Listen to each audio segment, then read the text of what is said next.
Gálatas capítulo 1, versículos 11 y 12, y como ya preveía, hemos ido lento pero seguro con respecto a los temas de Gálatas. Y ahora vamos a ver el evangelio recibido. Es un tema muy importante que yo espero que renueve su fe, refresque su memoria, para que entonces resolvamos de dónde viene todo nuestro bien. Dice en Gálatas 1:11, versículo 11 y 12: amados hermanos, quiero que entiendan que el mensaje del evangelio que predico no se basa en un simple razonamiento humano.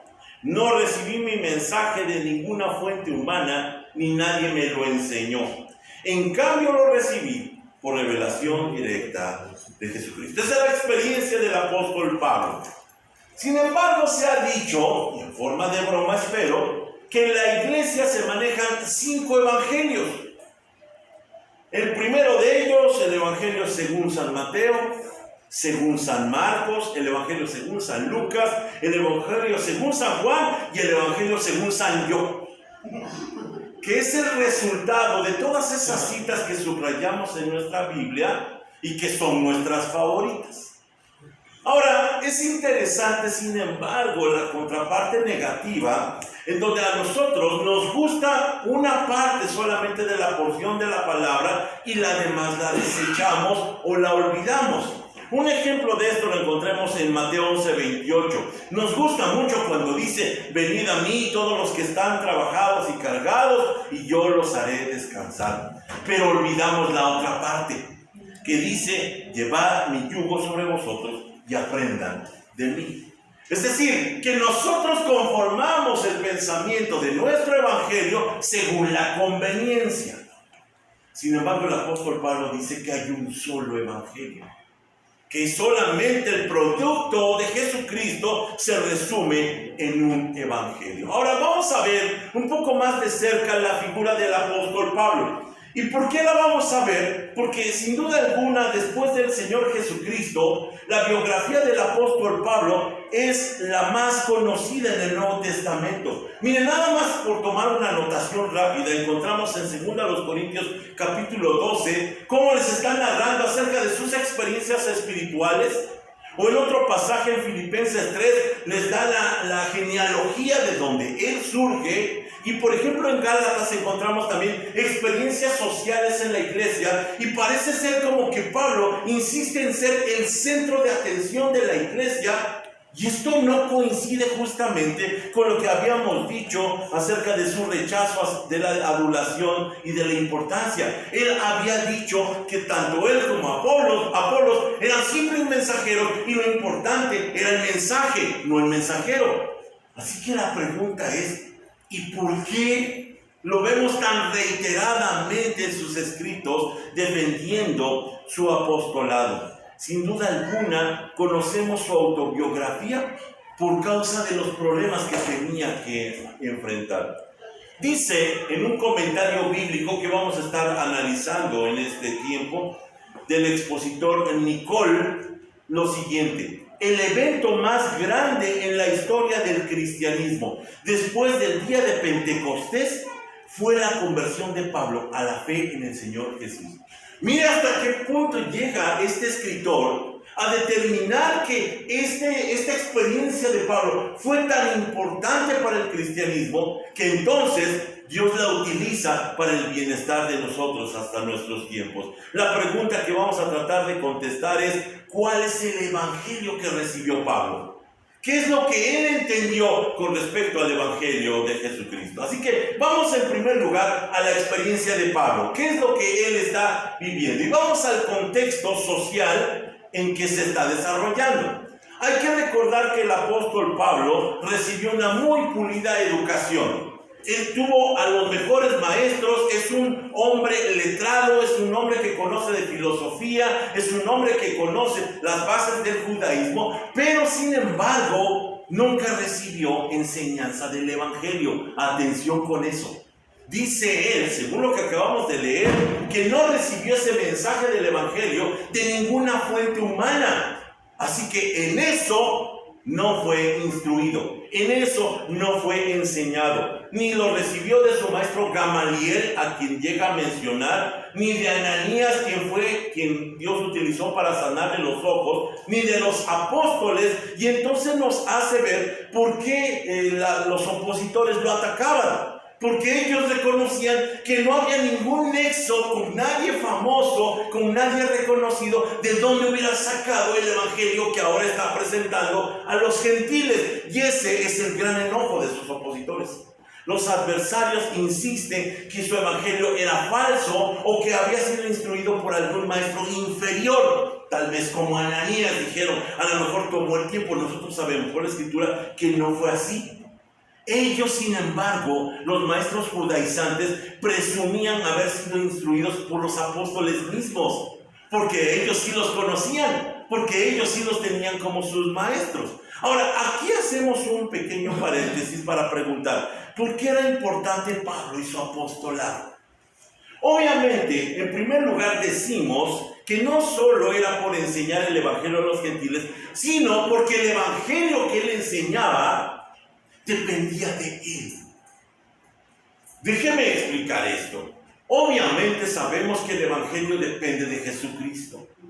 Pero cuando el llamamiento se le da al apóstol Pablo, tiene una carga especial que nosotros tenemos que tomar con cuidado y analizarlo. Cuando él fue escogido, se le envió a Ananías, y a Ananías se le dio el siguiente mensaje que relata en Hechos 9, 15 al 16. Se le dijo: ve, porque él es mi instrumento elegido para llevar mi mensaje a los gentiles y a reyes, como también al pueblo de Israel, y le voy a mostrar cuánto debe sufrir por mi nombre. Él exclusivamente es llamado para ir a instruir y alcanzar al pueblo gentil, es decir, los no judíos. Y todavía se añade, le voy a enseñar cuánto debe sufrir por mi nombre. Recordando que él fue partícipe del asesinato de Esteban, parece que en ese momento se le está marcando el camino que tiene que andar de allí en adelante. Miren nuevamente lo que dice este expositor Nicole con respecto al apóstol Pablo. La causa de la libertad de los gentiles en esta crisis estaba ligada a la persona del apóstol Pablo. Su evangelio y su apostolado deben mantenerse o caer juntos. Él mismo era ahora mismo la columna y el sostén de la verdad. Si su carácter hubiera sido atacado con éxito y su influencia destruida, nada, humanamente hablando, podría haber salvado a la cristiandad gentil en este momento decisivo de caer bajo los asaltos del judaísmo. Por eso Pablo defendía tanto su apostolado. Por eso Pablo insistía tanto en demostrar lo más posible por medio de su testimonio cómo había sido llamado por el Señor. Porque en ese momento, si él cae el evangelio también. Y entonces tendríamos como resultado un evangelio más judaizante al estilo judío y no tan libre como el que nos presenta el apóstol Pablo. Ahora, yo espero que esto les empiece a causar algunas expectativas de qué es lo que estamos hablando. Pero lo primero que tenemos que señalar es que cuando el Señor escoge al apóstol Pablo, ese hombre de carácter férreo, ese hombre de importante, apasionada forma de ser, decimos: Cristo no se equivocó. Cristo eligió su mejor opción. Y esto nos enseña una importante lección, porque cuando Dios va llamando a cada uno de nosotros y le ponemos inmediatamente de pretexto nuestro carácter, nuestra fragilidad, nuestra vulnerabilidad o nuestra ignorancia, Dios no se equivoca, porque así, tal cual somos, Él nos formó para lograr su cometido. No podemos poner verdaderos pretextos que al Señor valgan, porque así le funcionamos. Y entonces encontramos la figura importante del apóstol Pablo, llamado por el Señor. Ahora, aquí vale la pena hacer esta anotación, porque hay muchos estudiosos bíblicos que han dicho que el apóstol Pablo tal vez tenía un carácter más frustrado por causa de su religiosidad, lo cual le hizo susceptible o predisponible al evangelio. Es decir, estaba tan frustrado, se sentía tan mal, que en un momento dado ve el evangelio y dice: bueno, esta es mi puerta de salida. Incluso hay algunos que dicen que él sufría catalepsia por causa de haber caído del caballo. En primer lugar, la Biblia nunca dice de un caballo, empezando desde allí. Pero dicen que debido a esa catalepsia, él se había imaginado al Señor que había descrito Esteban cuando es apedreado. Mira hasta qué punto llega. Es decir, lejos de reconocer el carácter importante, fuerte del apóstol Pablo, parece que lo demeritan, parece que lo llevan al desmedro mismo, no reconociendo que el Señor así lo formó. Algún comentarista, cuando enfrentaba precisamente este tipo de críticas, dijo: nuestros críticos modernos creen que conocen a Pablo mejor que él mismo. No es cierto. El apóstol Pablo no tenía ese carácter ni esas características. Dice por eso el versículo 11, y lo reitero: amados hermanos, quiero que entiendan que el mensaje del evangelio que predico no se basa en un simple razonamiento humano. Lo primero que dice el apóstol Pablo cuando estamos en este tema del evangelio recibido es que el evangelio le fue transmitido sobrenaturalmente. Es decir, no utilizó a nadie humano, sino que fue dirigido por el Señor Jesucristo. Y esto, hermanos míos, nos demuestra que por eso se impidió que fuera influenciado por alguien más. Es decir, no traía la carga personal de nadie, no traía las ideas teológicas de nadie, ni culturales, sino que directamente de Jesucristo lo recibe, y por lo tanto decimos que el evangelio que predicaba Pablo era inviolable. Es decir, nos llega a nosotros directamente del Señor Jesucristo por su medio. Porque esa era la intención de Dios.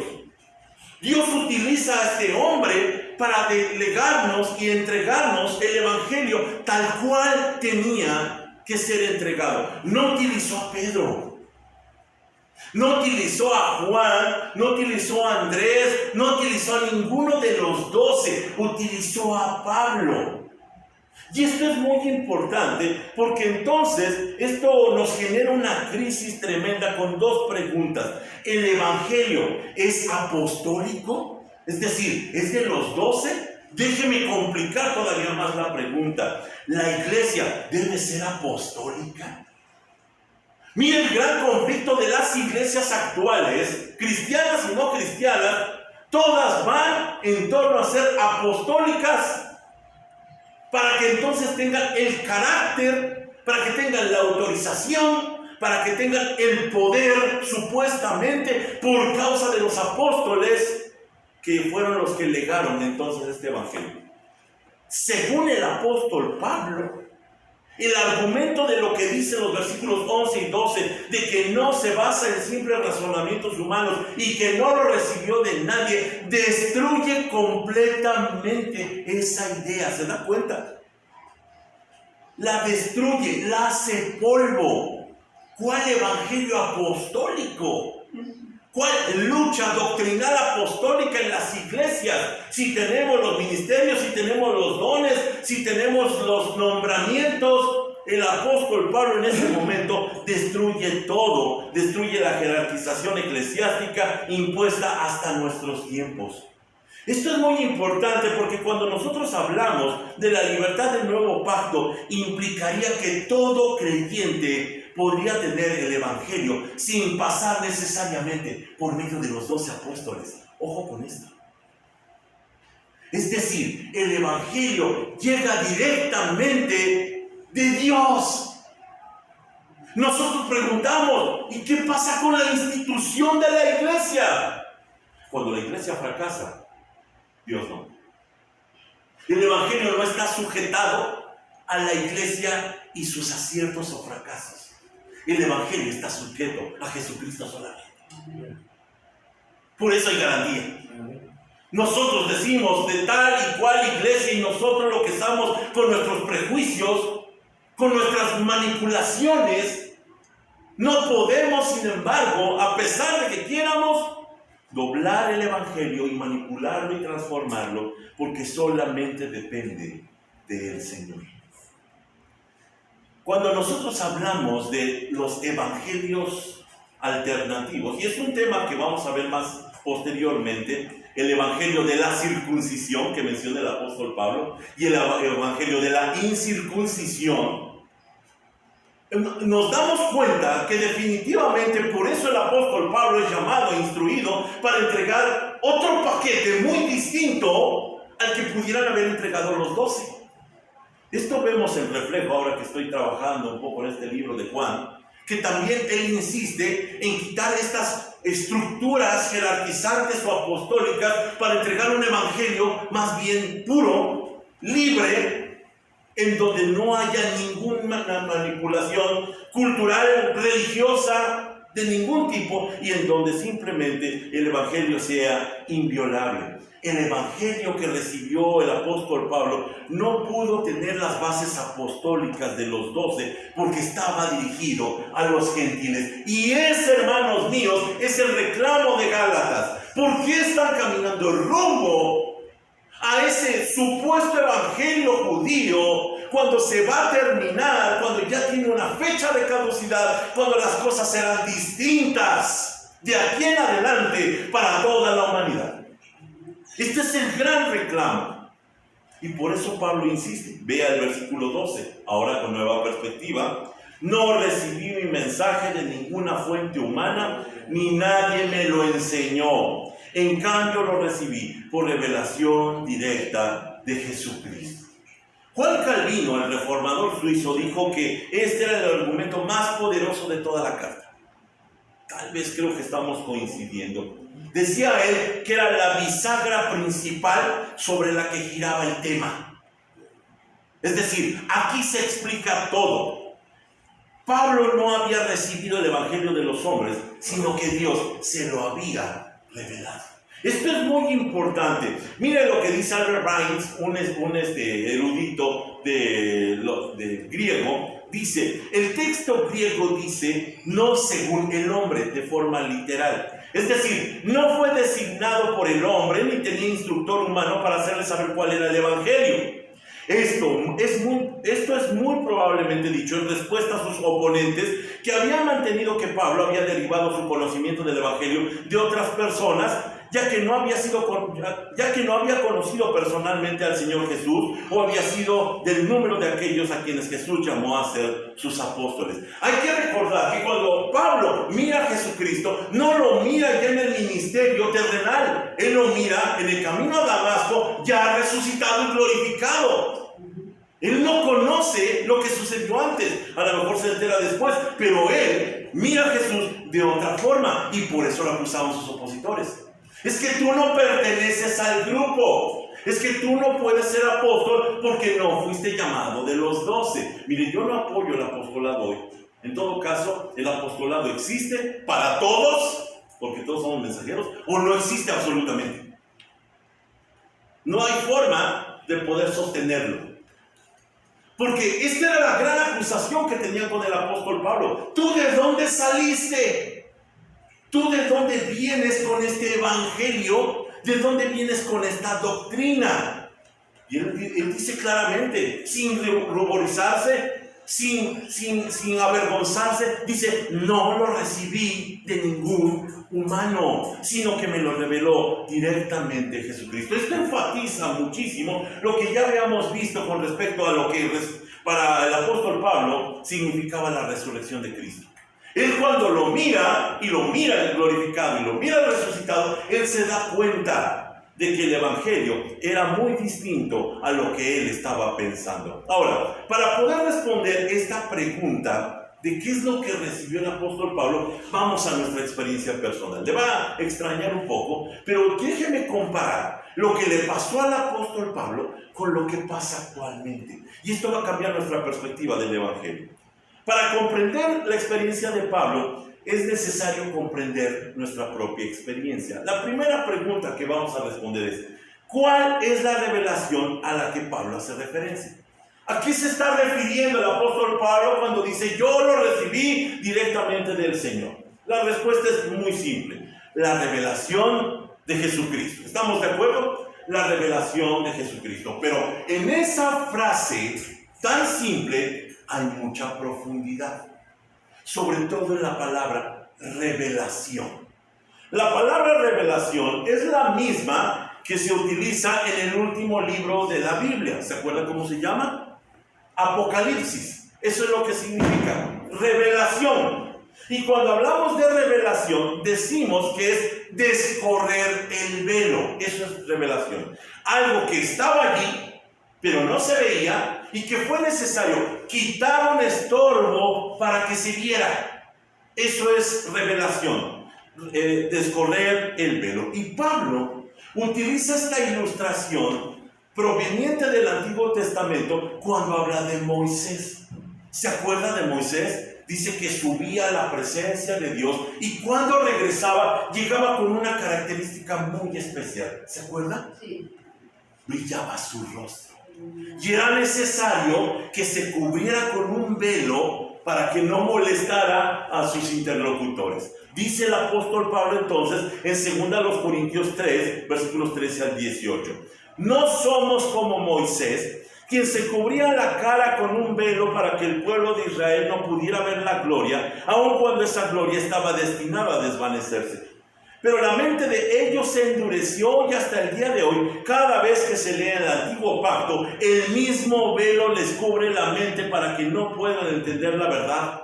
Este velo puede ser quitado o puede quitarse solamente al creer en Cristo. Efectivamente, incluso hoy en día, cuando leen los escritos de Moisés, tienen el corazón cubierto con ese velo y no comprenden. En cambio, cuando alguien se vuelve al Señor, el velo es quitado. Pues el Señor es el Espíritu, y donde está el Espíritu del Señor, allí hay libertad. Así que todos nosotros, a quienes nos ha sido quitado el velo, podemos ver y reflejar la gloria del Señor. El Señor, quien es el Espíritu, nos hace más y más parecidos a Él a medida que somos transformados a su gloriosa imagen. Miren lo que está diciendo el apóstol Pablo. Dice que el gran problema del antiguo pacto es como si nos pusiéramos un velo para impedir ver la gloria de Cristo. Es la misma actitud. Lo que está reclamando a los Gálatas es ¿por qué regresan al antiguo pacto con sus velos que impiden ver la gloria de Dios cara a cara? Dice que el único que puede quitar ese velo es la fe en Jesucristo. Y entonces se empieza a describir que lo mira cara a cara, que lo entendemos, que vamos reflejando cada vez su gloria como la reflejaba Moisés, y la vida se transforma. El antiguo pacto es el velo que impide ver la gloria de Cristo. La pregunta es, y sería para los de Galacia, ¿por qué no queríamos ver la gloria de Cristo? ¿Por qué preferiríamos la religiosidad? ¿Por qué preferiríamos ver nuestras actividades eclesiásticas en lugar de mirar la gloria de Cristo? ¿Por qué tendríamos que dar pasos hacia atrás para buscar el antiguo pacto cuando ese es un gran velo que impide ver la gloria del Señor? Sin duda alguna, esto es ilógico, esto es irracional. Insistir en el ritualismo del antiguo pacto tiene la misma actitud de los israelitas asustados con el resplandor del rostro de Moisés. Mira, prefiero que no tengamos esta experiencia maravillosa y sobrenatural del Señor. Mejor hacemos nuestras actividades de otra manera, dice la iglesia. Mejor nos dedicamos un poco a simular un poco los asuntos espirituales, pero eso de tener un enfrentamiento con Dios puede ser catastrófico, ¿no? Se parece un poco al pensamiento de los israelitas. El nuevo pacto, por el contrario, descorre el velo y lo podemos observar. Y lo que podemos observar es un tema recurrente en las cartas del apóstol Pablo. Cristo es suficiente. No se necesita cumplir otra ley. No se necesita obedecer mandamientos, no se necesita ritualismo, ni nada queda más por hacer, sino solamente la fe y los ojos en el Hijo de Dios. Eso es todo lo que el hombre necesita. Por eso se llaman buenas nuevas. Cuando la iglesia insiste en que hace falta hacer algo más, como entrar económicamente, como tener que asistir puntualmente, como tener que hacer trabajo en la iglesia, como cualquier otra cosa que aparenta ser buena, Eso ya no es evangelio. El evangelio es: mira a Cristo. Solamente mira a Cristo. Igual como sucedió con la serpiente, que allí en medio del desierto, para los que eran mordidos mortalmente por esos animales, solamente bastaba levantar la mirada y ser salvos. Solamente mirar a Cristo. ¿Por qué tendríamos que llenarnos de actividades consecuentes que nos distraigan del amor de Cristo? ¿Por qué tenemos que estar nosotros enrarecidos con tantas situaciones y ocupaciones, como sucede con Marta, estando allí en su casa de Betania, llena de actividades, sin ponerle atención al Rey de Reyes y Señor de Señores? ¿Por qué estamos tan llenos de religiosidad? El apóstol Pablo está molesto y él dice: pues yo no lo recibí de nadie. Yo lo recibí directamente de Cristo. Y entonces entendemos algo glorioso. La aparición de Jesús a Saulo de Tarso era en sí mismo el evangelio de Cristo. Cuando lo vio, entendió el evangelio. Escuche esto. No estamos hablando de que necesitaba más información. No estamos hablando de que necesitaba una predicación exegética. No estamos hablando de que tenía que someterse a un curso y tenía que bautizarse. Estamos hablando de un solo evento que transformó la vida de Saulo, y es a la que se refería constantemente. A mí no me enseñó a Cristo nadie, yo lo vi directamente. Y esa, hermanos míos, es la experiencia de nosotros. Nosotros en un momento dado se descorre el velo de la ignorancia y miramos a Cristo por la fe y somos salvos. No hace falta más. Es suficiente. Cristo se sigue revelando directamente con nosotros o a pesar de nosotros, con la iglesia o a pesar de la iglesia. Cristo sigue revelándose a los hombres, como le pasó a Pablo. Cuando nosotros vemos entonces lo que Pablo está diciendo, tenemos que regresar un pasito atrás. A ver, ¿cuál fue tu experiencia, Pablo? Y él lo relató, cuando menos en Hechos, en 3 ocasiones. Dice en Hechos 9, versículos 1 al 5. Mientras tanto, Saulo pronunciaba amenazas en cada palabra y estaba ansioso por matar a los seguidores del Señor. Así que acudió al sumo sacerdote, le pidió cartas dirigidas a las sinagogas de Damasco para solicitarle su cooperación en el arresto de los seguidores del camino que se encontraran ahí. Su intención era llevarlos a hombres y mujeres por igual de regreso a Jerusalén encadenados. Pero al acercarse a Damasco para cumplir esa misión, una luz del cielo de repente brilló alrededor de él. Saulo cayó al suelo y oyó una voz que le decía: Saulo, Saulo, ¿por qué me persigues? ¿Quién eres, Señor?, preguntó Saulo. Yo soy Jesús, a quien tú persigues, contestó la voz. Escuche. Solamente ese momento de visión del Señor lo llevó inmediatamente a la fe. No necesitó que le explicara a Ananías, ni Pedro, ni nadie más. Solamente un momento. Esta es la explicación por qué en medio de la cruz, en esa escena tan dramática, uno de los ladrones a su lado, lleno de fe, le dice al Señor: Señor, acuérdate de mí cuando entres en tu reino. Y es salvo solamente un momento.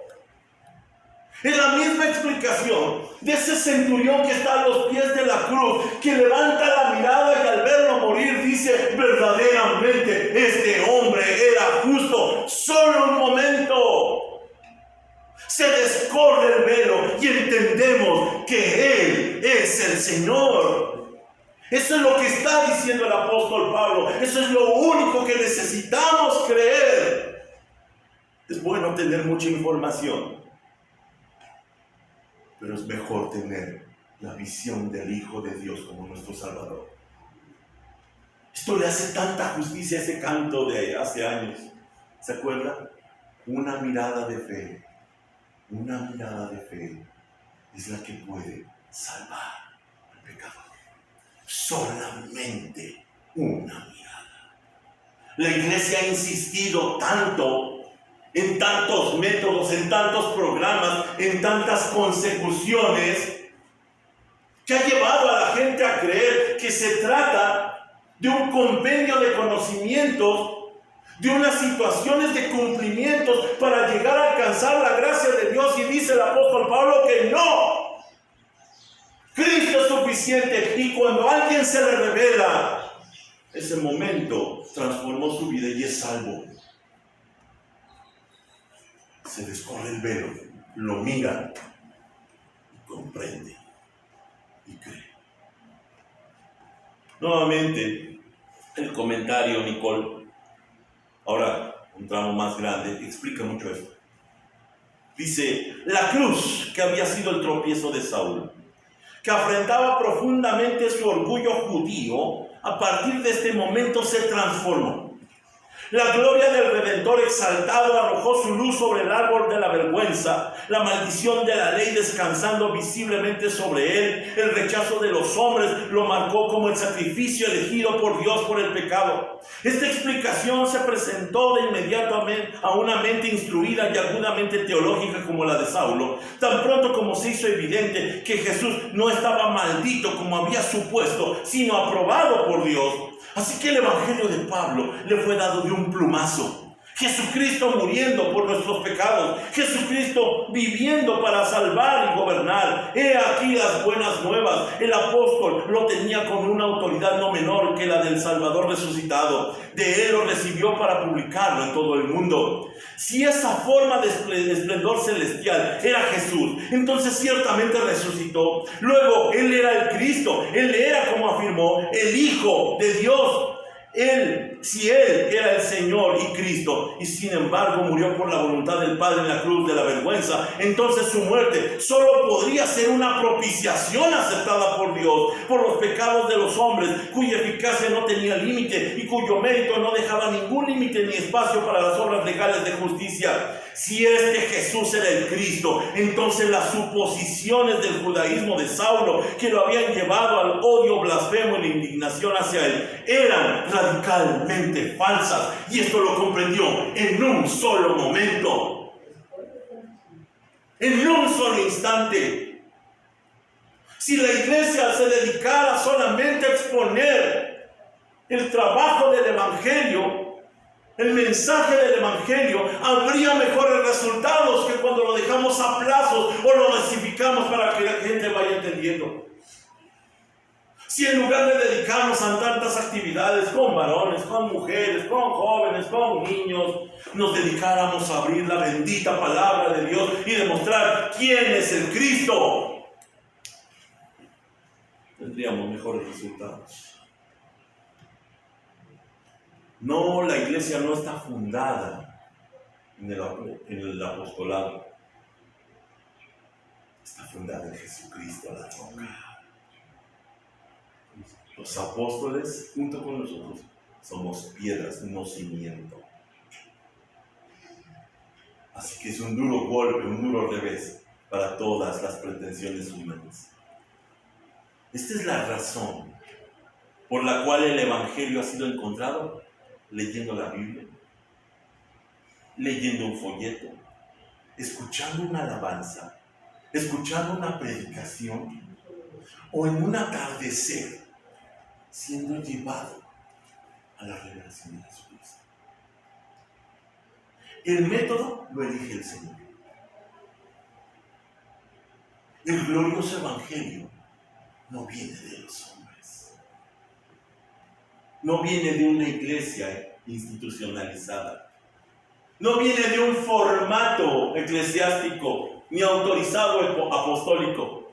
El evangelio sigue llegando directamente de Jesucristo. Él es su fundador y Él es su garantía.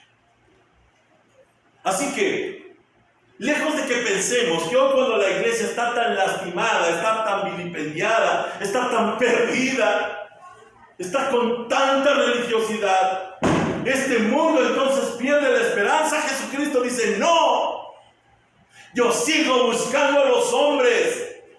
Y sigo encontrándolos y me les revelo y creen. Ya después investigan. ¿Qué pasó? ¿En dónde tengo que reunirme? ¿Qué es lo que sigue? Tantas historias así, tantas historias así. Porque el Señor se revela como a Él le place. A veces por medios humanos. Pero los medios humanos somos tan diminutos. Él se revela a sí mismo como Él quiere. No fue a través de un largo discipulado. No fue por estudio teológico ni judaicos. No fue por las denominaciones que hoy se pelean en entender la verdad. No fue por credalismos. Fue por Jesucristo mismo. Por eso somos salvos. Déjeme concluir entonces con lo siguiente. Porque esto puede explicar lo que está pasando en la mente de Pablo. Los judíos no sabían que al llevar a Jesús a la muerte, a esa muerte de cruz, estarían cumpliendo la ley mosaica, que exigía la muerte del infractor.